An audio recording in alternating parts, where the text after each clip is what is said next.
We're going to get to the Pitt talk here in a second, but we were thinking of Southside Beaver. That was the team that beat up on Shadyside Academy today, 32-16.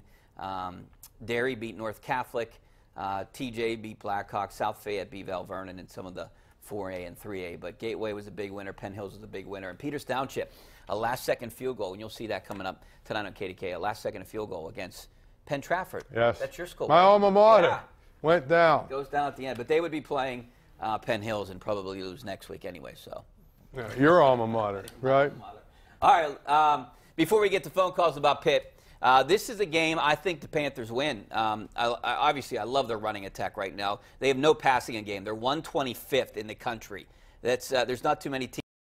Worst passing attack. Yeah. Pat Narduzzi addressed that. Well, if they're 125th, they're last then, aren't they? No, I think there's 132. Okay, so there's 130. Okay, so they're seventh from last. Yes, seventh to last. But they're 20th in and the country rushing. I bet you two of the ones behind them are probably Navy and Georgia Tech, right? I haven't looked, but Georgia Tech's #1 in rushing, so you would think that they would be probably. I'm saying because those two teams don't throw. So throw those two teams out because they're triple option teams, and go from there. So. But you know what? Kenny Pickett, he's got to take control of this offense. He's got to complete some passes. You would think that the run game should open up some deep throws for him down the field. Yeah, he had a couple of passes against Virginia. I think the big thing with him, though, is he's not turning it over.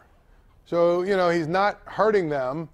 He's got – and you know what? Last week what we saw, remember I told you, throughout the first couple – parts of the season, he was injured and they weren't letting him run as much. And last week we saw them let him run a little bit, and so his knee probably is getting better, and they're feeling more and more confident. If you add that element in, where he can now do some of the read option stuff and all the, I hate the RPO crap, but you know what I mean. Some of that stuff, I think that it makes that offense even a little bit more difficult to deal with because I think that's what he does well. I don't think he's great at dropping back and throwing a ball on time.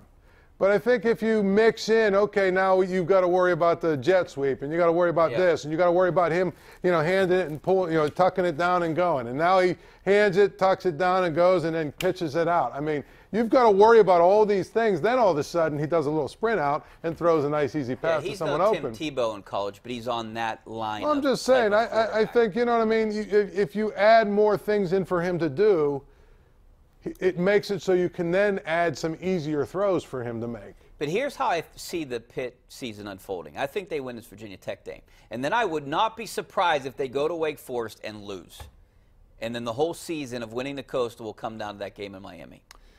Not necessarily. That's typical Pitt. Yeah, but not necessarily. No, they could lose the last two and still win the Coastal. If they were to win tomorrow, and Virginia Tech wins next week against Virginia, I think, or they would have 2 weeks, whenever, whatever it is. I mean, the point. But that would be typical Pitt.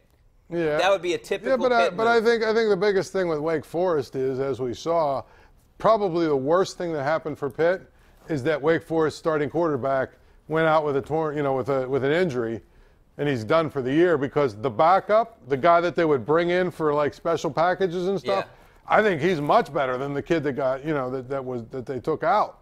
Well, we're going to find out next week, but this week they have Virginia Tech. Let's go out to the phone lines. We're going to go out to Rick out in Elizabeth. He's talking Pitt. What's up, Rick? Hey, guys. Thanks for taking the call. Basically, Paul, it's geared to both of you, but from the beginning of the year, after the first 4 games or so, I want to talk about the defense because I think the defense has really stepped up and has got a lot better from the beginning part of the year to this point. And I think going forward, they're going to have to take on an even probably bigger role. I wanted to see what your thoughts were on this. Why do you think that, Paul? Why do you think they've gotten better? Just because the guys have gotten to know each other better, playing in the system a little bit longer? Because you got a lot of younger guys out there. Well, I mean, actually, they got a lot of guys that have played a lot. Really, 2 things have happened. First of all, people need to remember they played. Now they've not been good down, in the last 3 or 4 weeks, but they played Penn State, who was, came out of the gate flying high. I think the first 3 or 4 games. They were in that game. But they averaged like 50-some points a game their first 3 or 4 games. You know what I mean? They played Georgia Tech, which is a really, really difficult offense to deal with, and then they played Central Florida. I mean, it's not like if they would have played BC or Syracuse's schedule the first three games. And Syracuse is pretty good too. So, right, but they got a little better each week. Even though it didn't maybe look like it, they did get, and they got much better, I thought. Even that Central Florida game, I know it didn't look like it, but they did a lot of good things in that game. And you know when it showed up? The next week when they played Syracuse and they beat them. You know, they played really well against Notre Dame. And Duke, not so well. But then last week against Virginia, they were really, really good. I mean, so I think they've gotten better. They've got more confidence, I think, in what they're doing. But I think the other thing is they have just, you know, they played so many great quarterbacks and offenses in the first 5 games or whatever that they were going to improve just because they've come back down to earth in terms of the competition. Now, tomorrow, the kid they're playing, the quarterback they're playing, throws the ball pretty well. So they'll have to get, it'll be like the Duke game. They're going to have to get stops and all that other stuff. But, yeah, I think they've played better. And I think the offensive line has gotten better every week, too. Their biggest asset is they can hold the ball for long periods of time. Right. They can just wear you out, run after run after run, and keep the clock going and keep that offense off the field. That's how they beat Virginia. That's how they're going to have to beat Virginia Tech as well. All right, back to the phone lines. Let's go out to Harry and Elizabeth. What's up, Harry? Yeah, hi. How you doing tonight? Hey, what's up? Hi, how are you doing? Can you hear me? Yeah. Thanks for calling, Harry. You got a question? I want to ask you a question.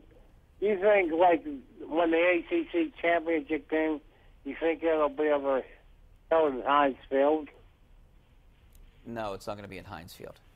I mean, never. I don't know. Maybe, Paul, you have some insight on that. I don't know if they'd ever play an ACC championship game in Heinz Field. I mean, weather might play a factor. My gut says no. If they're going to come north, if they're going to come north, they probably would try and do something like Yankee Stadium, or you know how it is, or DC. Or New York City. You know, maybe where the Patriots play, whatever. What is that, Foxborough or whatever? I don't see them coming to Pittsburgh though. And then the other thing is, I don't think they want to play it on a home field.